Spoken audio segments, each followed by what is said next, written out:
اهلا بيكم ريفيو جديد وانت الاهم. كل الناس اللي بتسأل على النصايح ازاي تحافظ على العباية بتاعتها اللي هي لونها اسود وتفضل لو حتى 5 سنين تفضل بنفس لونها، يا ريت تقول لنا بقى يا استاذ ايهاب النصايح عشان يقدروا يحافظوا على العباية على قد ما يقدروا. هو بص حضرتك، العباية السوداء عامة لو انت جايبه عباية حتى لو ب 5000 جنيه مش هنقول العباية رخيصة.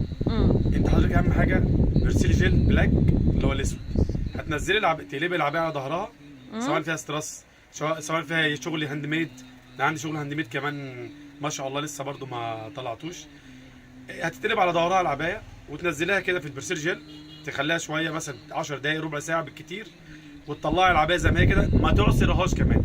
يعني حته العصر دي بلاش برضو، لان لو فيها شغل هاند ميد ولا فيها شغل ستراس ممكن تبقع في الاوضه في العبايه.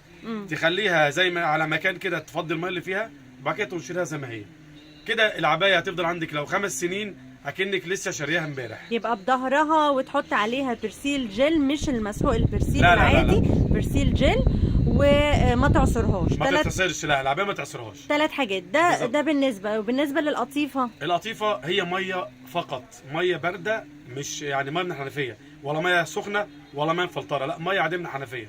وتنزليها كده اكنك بتنقي حته حاجه كده في الهدوم في الميه، تسيبيها نص ساعه وتطلعي القطيفه زي ما هي كده وتقلبيها على ظهرها. ما تنشريش القطيفه على وشها، دايما القطيفه لازم ترميها على الظهر بتاعها.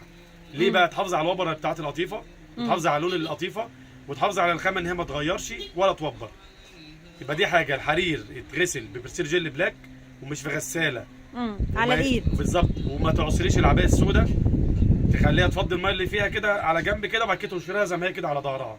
القطيفه في ميه بس من غير مسحوق خالص، لان في مسحيه دلوقتي بتنزل فيها مواد عامله زي الفانيش كده بتغير لون الحاجه خالص تماما. حتى لو ترينج براند برضو ممكن تلاقي ايه اللون اتغير زي ما هي في الميه كده، وتطلعيها على يتقلب على ظهر القطيفه وتتنشر كده على ظهرها.